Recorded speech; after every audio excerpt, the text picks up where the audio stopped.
कहते हैं जब भारत ही नहीं पड़ोसी मुल्क के राजाओं में भी मुगल बादशाह अकबर की दास्ता स्वीकार करने की होड़ मची थी, तब मेवाड़ के महाराणा प्रताप ने अपनी मातृभूमि की रक्षा के लिए 18 जून 1576 में अकबर के साथ हल्दी घाटी का ऐतिहासिक युद्ध लड़ा था।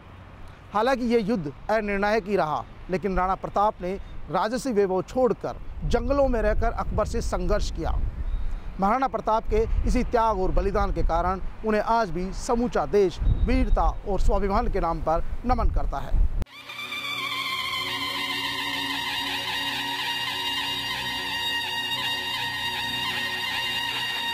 हल्दी घाटी के युद्ध का राजस्थान ही नहीं दुनिया के इतिहास में खास वजूद है।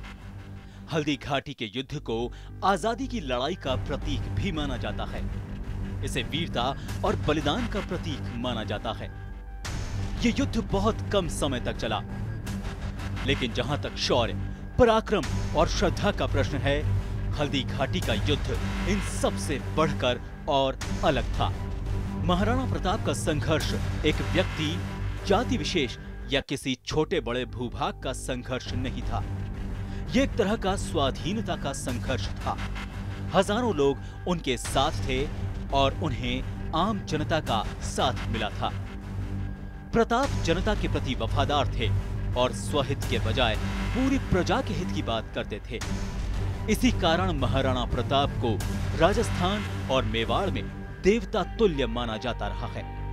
एक लोक देवता के रूप में प्रताप की पूजा जो है, राणा कीका के रूप में आज भी ऐसे अनेकानेक, चाहे वो वागड़ क्षेत्र के लोकगीत हो, चाहे वो मेवाड़ क्षेत्र के लोकगीत हो, चाहे वो घोड़वाड़ क्षेत्र के लोकगीत हो, उन लोकगीतों में हमें देखने को मिलता है, सुनने को मिलता है कि राणा कीका जो थे वो किस तरह से उन्होंने एक लोक देवता का रूप धारण कर लिया है।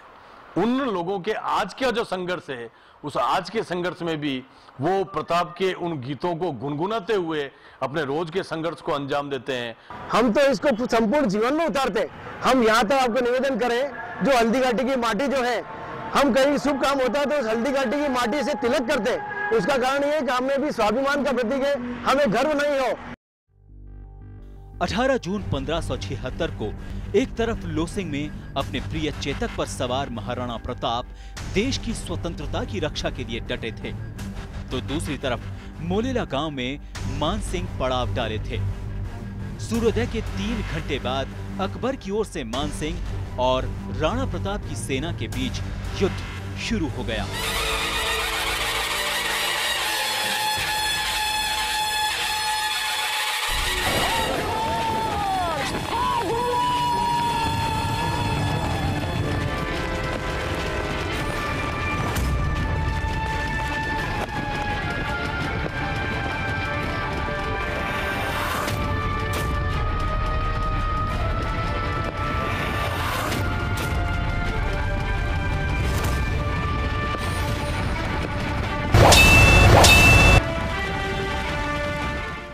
फिर क्या था, मानसिंह और राणा की सेनाएं परस्पर भिड़ गईं।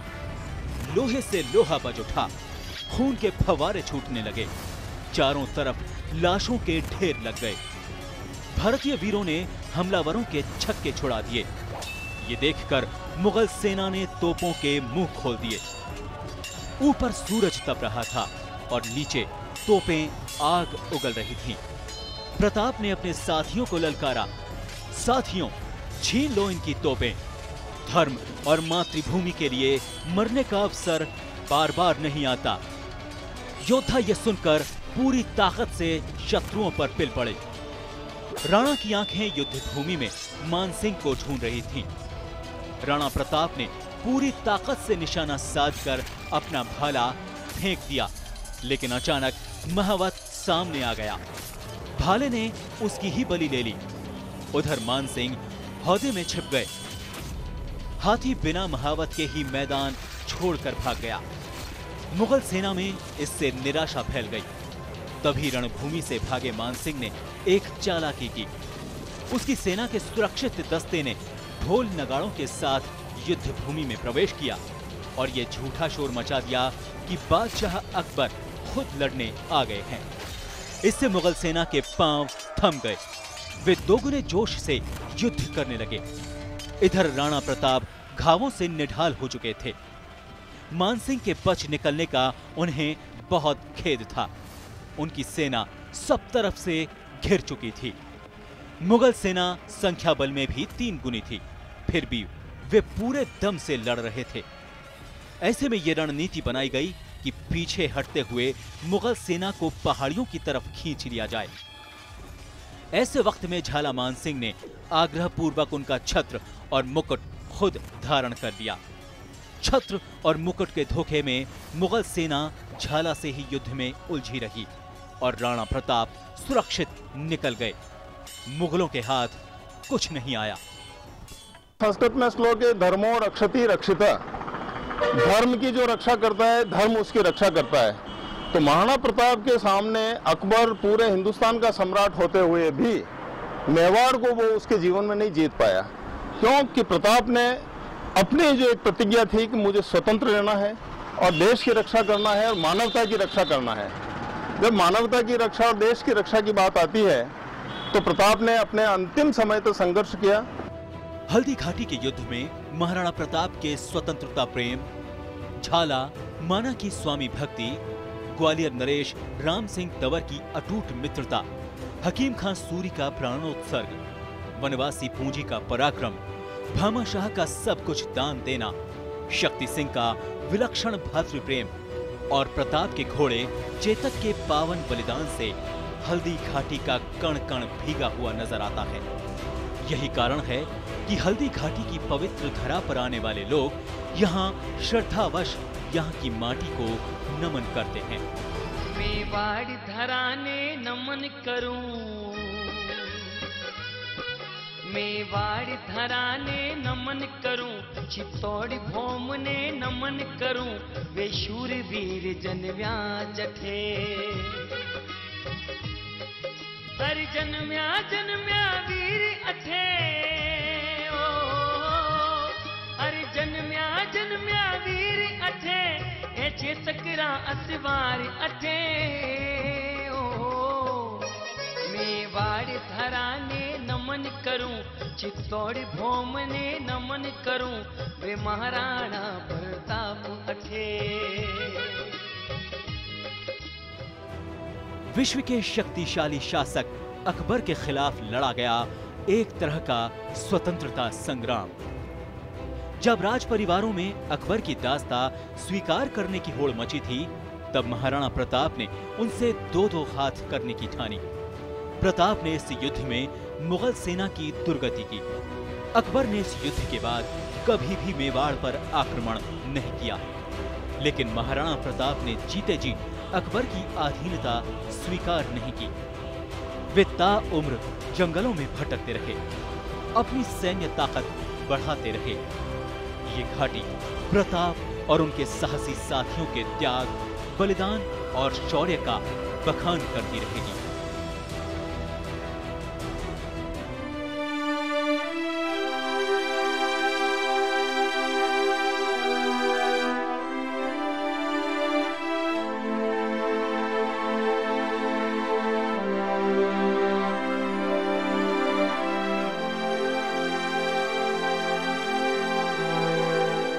जब जब देश और दुनिया में हल्दी घाटी के युद्ध की चर्चा होगी, तब तब महाराणा प्रताप के वफादार घोड़े चेतक के बलिदान और वीर बहादुर सिपाही झालामान के बलिदान को भी श्रद्धा से नमन किया जाएगा कि किस तरह झालामान ने अपने प्राणों पर खेलकर महाराणा प्रताप की जान बचाई और किस तरह से चेतक ने दुनिया की सबसे लंबी छलांग लगाकर अपने मालिक को मुगलों से बचाया। चलो चंद बातें आपको महाराणा प्रताप के वफादार चेतक के बारे में भी बता देते हैं। अरबी नस्ल का सुंदर और ऊंची कदकाठी का सफेद घोड़ा था चेतक। इसे नीला घोड़ा भी कहा जाता है, जो हल्दी घाटी के पहले भी कई युद्धों में महाराणा प्रताप का साथ दे चुका था,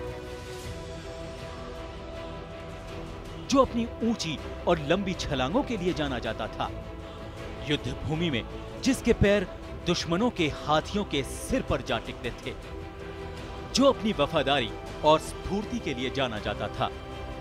हल्दी घाटी के युद्ध के दौरान महाराणा प्रताप ने जहांगीर उर्फ सलीम को ललकारा, तो चेतक ने जोरदार छलांग लगाकर उनके हाथी के सिर पर अपने दोनों पैर टिका दिए। हालांकि प्रताप का निशाना चूक गया।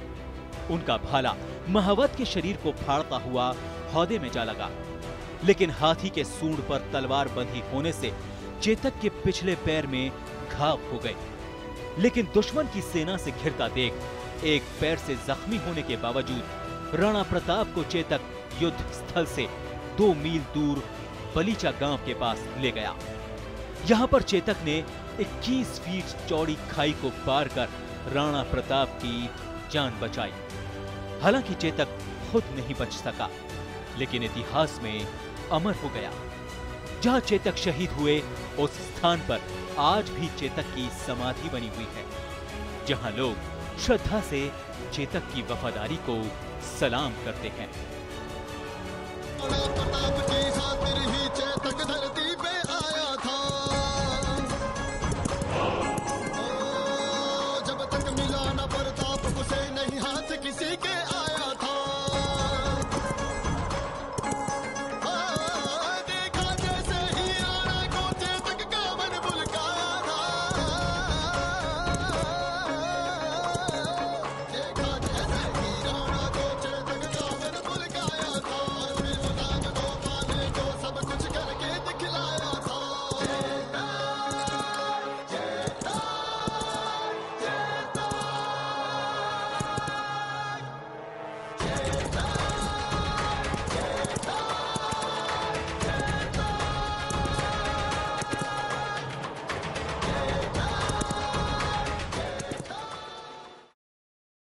A1 टीवी की खास पेशकश में बस इतना ही। देखते रहिए A1 टीवी।